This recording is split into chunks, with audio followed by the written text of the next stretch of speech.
eu decidi assim apresentar um texto que não é novo, mas que eu não apresentei, exceto uma vez, para os riomeanos de Belo Horizonte. Vocês me desculpem a repetição. Obrigada. Na verdade, o artigo, esse problema, o problema desse artigo sobre a tranquilidade cética e a maneira como o Hume se comporta no seu leito de morte, repousa sobre um ponto fundamental da filosofia do Hume, que é aquele segundo o qual nós avaliamos moralmente a qualidade de caráter, qualidades estáveis de caráter. E nós avaliamos através dos nossos sentimentos. Esse trabalho repousa também no segundo pressuposto, que é o fato de o Hume, com uma certa frequência, usar da obra dele casos, exemplos, modelos, exemplares mesmo, buscando sempre o ajuste equilibrado entre casos particulares e regras gerais. E muitas vezes as análises filosóficas o Hume complementa com histórias morais e narrativas diversas. Existem alguns tipos que ele representa na sua obra, e esses tipos servem tanto para representar um modelo geral, como também para nos trazer de volta a rica diversidade humana. Pois bem, a partir desses pressupostos, me chama bastante a atenção o fato particular da biografia de Hume, que foi a ocasião da sua morte. A morte do Hume mostrou de uma maneira dramática, no momento em que ela ocorreu e das reações imediatas à ocorrência, as tensões inevitáveis a esse tipo de apropriação, de tomar-se o modelo e procurar ler nesse modelo várias lições filosóficas, morais, políticas e religiosas. Na verdade, a morte do Hume ocorreu num acordo perfeito com uma tradição que vem desde a antiguidade e que se estende, talvez com menos força, mas até a contemporaneidade, que é a tradição das mortes filosóficas.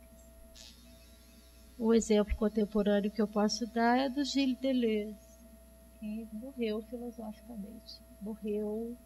Escolheu morrer seguindo determinados os seus princípios sobre o que é o bem viver.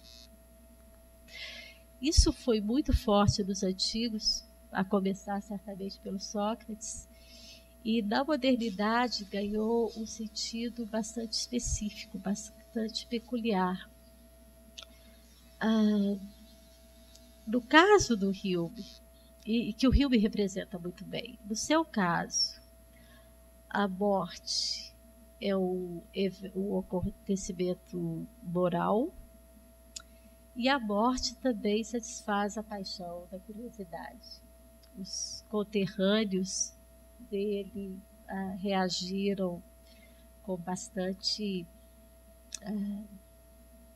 curiosidade a tudo que cercou a morte do Hume. Então, ela tem esse sentido simbólico e tem esse sentido simples, da satisfação das paixões humanas mais banais. Quando acontece a morte do Hume, e o que torna essa morte especialmente interessante para o caso da modernidade é o seguinte: muitas das mortes do início da modernidade eram mortes que vinham testar as características, a adesão real de um pensador aos princípios da sua filosofia, mas naquele momento isso significava principalmente a real adesão desse filósofo a princípios irreligiosos. Correu a lenda de que Voltaire teve uma conversão de último minuto, e a história do Hume foi lendária também. Até o século XIX estão se contando histórias contraditórias sobre como ele se comportou no leito de morte. Para investigar essa curiosa história, eu escolhi ler principalmente 2 textos: a autobiografia do Hume, Minha Vida, e a carta que o Smith escreve para o editor de ambos, em que o Smith faz uma espécie de elogio à excelência moral do Hume. São textos complementares, eles foram publicados juntos, logo, pouco depois, meses depois da morte de Hume. E se a gente lê esses textos, uma coisa interessante que se observa é a seguinte: Hume fala do Minha Vida, que muitos de vocês conhecem, eu suponho. O Hume fala bastante das suas características, do amor à liberdade, do temperamento sanguíneo. Ele não toca nos princípios da sua filosofia e muito menos nas suas relações com a religião. Porém, ele pede que o Minha Vida seja publicado como o prefácio à próxima edição que estava sendo preparada dos seus trabalhos completos. Então a gente pode supor que o Hume estava, de alguma maneira, desejando que aquilo que ele omitiu na carta, na biografia, fosse reconhecido na leitura da obra. Então o ceticismo apareceria sem dúvida alguma, o ceticismo irreligioso também. A carta do Smith é uma história diferente. É um elogio do Hume como sendo um homem de grandes virtudes, que foi capaz de morrer com tranquilidade, com ataraxia, porque ele tinha qualidades semelhantes às do sábio estoico. Então, ele é um neo-estoico na narrativa do Smith. Ele tinha qualidades civis, ele procurou contribuir para o bem da sociedade, porém, e também era um grande amigo. Então, o texto do Smith é super ambíguo. Ele quer ser uma espécie de registro oficial, mas ele também é uma homenagem do amigo que tem um extremo, grande afeto pelo amigo falecido. Mas quando se trata do ceticismo do Hume, a carta do Smith é ainda mais insatisfatória do que a Minha Vida, porque o Smith chega a dizer o seguinte: sobre as qualidades desse homem, não há como se discutir, elas são excelentes e maravilhosas. Já sobre as suas opiniões, cada um julgará segundo a sua. Ele queria proteger o Hume, como bom amigo que era. Pois bem, deu tudo errado. Smith não teve o menor sucesso. A polêmica que a morte do Hume gerou dos panfletos, dos jornais, das revistas, foi assombrosa. E mais, quase de tudo que eu pude encontrar a respeito, e eu não encontrei como uma séria pesquisadora, eu só peguei aquele volume sobre as reações que o FISA pega pedacinhos de texto. Então é facílimo ler, né? Já está tudo selecionado. Teve um único autor que me encantou ao comentar a morte do Hume, que é o William Cullen, que é um grande médico de Edimburgo, foi um dos 3 médicos que estavam com Hume quando ele já estava prestes a morrer. E o Cullen fala que o Hume morreu uma morte filosófica, uma morte tranquila, sem perturbação, sem horror, sem medo, exatamente porque ele era cético. Então, se o Hume morreu a morte filosófica, tão admirada ao longo da história, para o Cullen é a morte de um cético que a gente encontra no Hume. E eu considero essa percepção dele um dos maiores achados e uma das maiores homenagens que o Hume poderia receber. O motto da família do Hume é verdadeiro até o fim, true to the end, fiel até o fim. Então o Hume nasceu intelectualmente, lendo bem, principalmente, e morreu cético.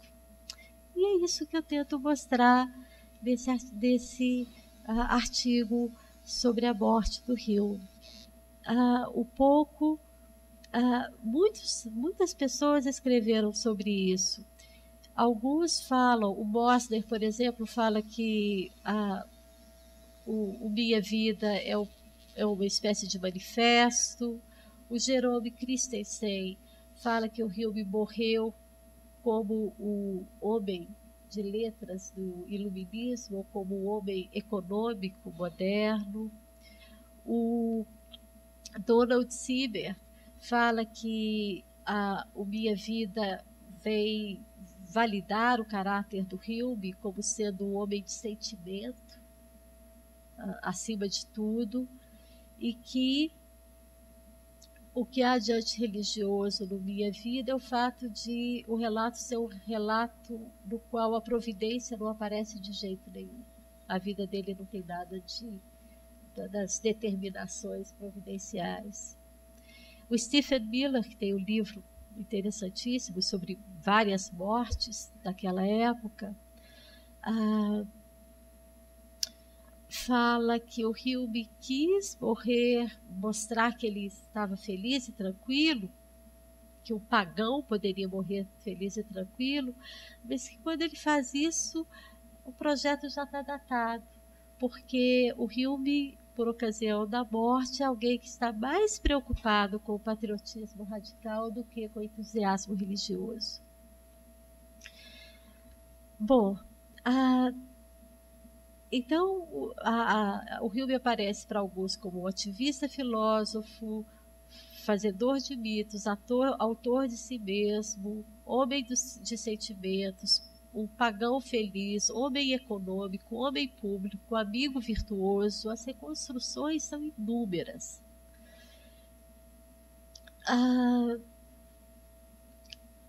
E eu quero dar mais uma pequena contribuição para essa reconstrução. Eu penso que o Hume tinha a intenção de induzir no leitor do Minha Vida uma associação causal entre os princípios céticos, o estado das paixões e fibra moral. Ele esperava que o leitor atento visse o ceticismo não do texto explícito, mas do conjunto da obra. E E eu penso que ele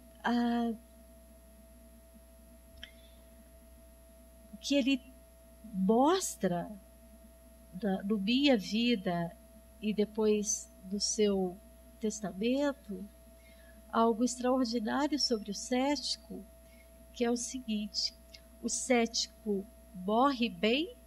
Isso é o Cullen que diz, eu estou me apropriando dele. O cético morre bem porque ele não sofre os horrores que o religioso enfrenta diante da possibilidade da morte, o medo da danação eterna. Para o Hume, quando a gente imagina dores, a nossa imaginação é muito mais vívida do que ela é quando nós imaginamos prazeres. E a religião daquele tempo, cristã, era uma religião que dava muito maior ênfase às dores do que aos prazeres, ao terrível encontro com o Criador, o julgamento que você não sabe qual vai ser, se você vai ser salvo ou se você vai ser condenada ao inferno. Então, o Cullen diz: quando eu vi o Hume morrendo, e ele era médico e amigo, como eu já disse, eu encontrei uma pessoa totalmente livre dessas perturbações, desses horrores. A morte do não religioso é uma morte tranquila. E o Cullen, que é muito perceptivo, ele diz mais ainda, ele diz: a morte do cético é tranquila porque a vida do cético também é tranquila e feliz. Então, o que o Cullen diz é impressionante nós observarmos algumas adições que o Hume foi fazendo humoristicamente ao testamento que ele deixou, como elas são testemunho de uma vida bem vivida. Ele faz coisas do tipo: ele deixa dinheiro para amigos, ele deixa um anel para uma quase noiva, que não foi noiva no final das contas. Ele faz uma brincadeira com o John Hume, que é o amigo, grande amigo e primo dele. Ele fala uma brincadeira, ele fala assim: olha, nós discordamos em duas coisas: em como escrever o nosso nome, com O ou com U, ou em qual bebida é mais deliciosa, o vinho do Porto ou o Claret. Deve ser um dos franceses, que eu não sei qual é. Aí ele diz o seguinte: pois bem, eu deixo para você uma garrafa de vinho de herança. Mas, se passados 15 dias da minha morte, você assinar uma declaração dizendo que ele deixou o Claret. Se você assinar uma declaração dizendo que você prefere o Porto, eu já não me lembro bem, e assinar com U e não com O, aí você ganha 12 dúzias do vinho do Porto. Daí a gente nem sabe, a gente precisa investigar quem gostava de qual vinho. Mas muito provavelmente ele sabia que o John Hume não ia fazer esse documento, então o que ele deixou para ele? Uma piada, uma brincadeira, um xiste e uma garrafa de vinho. Ele deixou dinheiro para se construir uma ponte em Nine Wells, que é a propriedade familiar que era do irmão. Mas ele fala: mas as pedras para se construir essa ponte não podem sair da pedreira de Nine Wells, porque essa pedreira é muito bonita. Então, o que o Cullen mostra é que esse cético, que foi percebido como cético moral, como o cético irreligioso, de fato morreu sem esperar nada depois da morte, sem medo nem esperança, e morreu no momento em que as alegrias da vida comum poderiam ser negadas a ele. Então, ele viveu tão bem quanto ele pôde, até quando ele pôde. Acontece que essa conclusão, que é a do Keller, não é de modo algum a que prevalece na época, e as reações da época são interessantíssimas para se entender a associação forte que existia entre ceticismo e não religião no início da modernidade do século XVIII, pelo menos. Algumas pessoas dizem, os defensores do Hume falam assim: olha, ele podia ser um cético e religioso, mas ele era um homem bom. Então, vamos esquecer esse lado. Outros diziam assim: ele podia ser um homem bom, mas que mérito ele tem em ser bom se isso era uma característica natural da personalidade dele? Nada a se elogiar aí. Os piores adversários falam assim: ele morreu como um cético, sim. E sabem o que é morrer como cético? Morrer como cético é o que a carta do Smith conta. A carta do Smith, o que causou horror a todo mundo foi o Hume se colocar na morte, prestes a embarcar na barca do Caronte e pedindo mais um tempinho de vida para o Caronte. Isso chocou demais os leitores. E chocou com razão. Na hora de morrer, ao invés de se colocar dentro dos parâmetros ou de um cenário cristão, ele era muito superficial. A moda hoje em dia é ser cético. Se ele fosse fundo nas questões, ele não estaria. Outros dizem assim: tudo fingimento. Ele não morreu tranquilo. Ele fingiu tranquilidade para não ferir a sua reputação. Tão vaidoso ele era. Outros dizem assim: o desejo do Sr. Hume, desde o início da vida dele, foi querer ser o pirrônico. E querendo ser o pirrônico, ele caiu vítima de orgulho e vaidade viciosos. Por quê?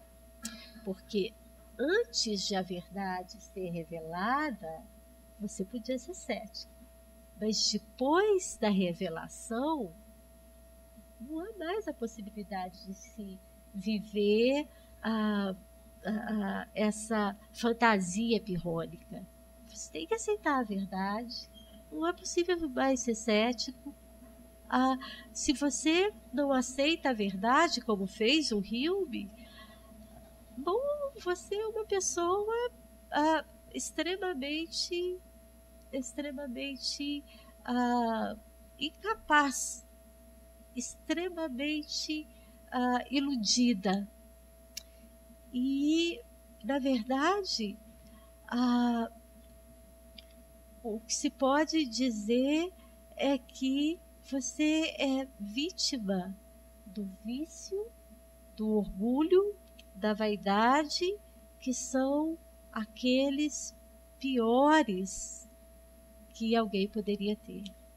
Então, a tranquilidade do Hume naquele momento é interpretada como fingida, como superficial, e quando ela é profunda, quando ela é sincera, ela revela ignorância e viciosa disposição. Antes, a luz e a verdade da cristandade não permite esse estado em que o Hume se achava no momento em que morreu. Ou ainda, alguns dizem, mesmo que você seja cético, por favor, A morte nos põe diante de dores imensas, a perda da saúde, dos amigos, de tudo que nos faz felizes nessa vida. Então, o cético, ao invés de aparecer como uma pessoa ataráxica e tranquila, ele é portador de uma rude indiferença. Ele não se importa nem com a perda dos seres queridos.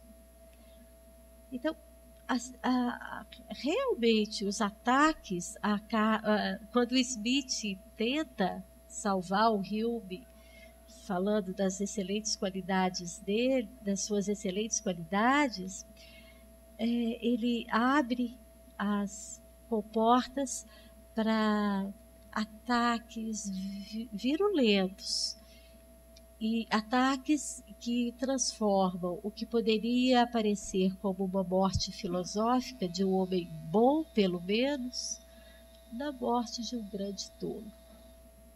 A última conclusão é que só mesmo um tolo para querer ser pirrônico numa época como aquela.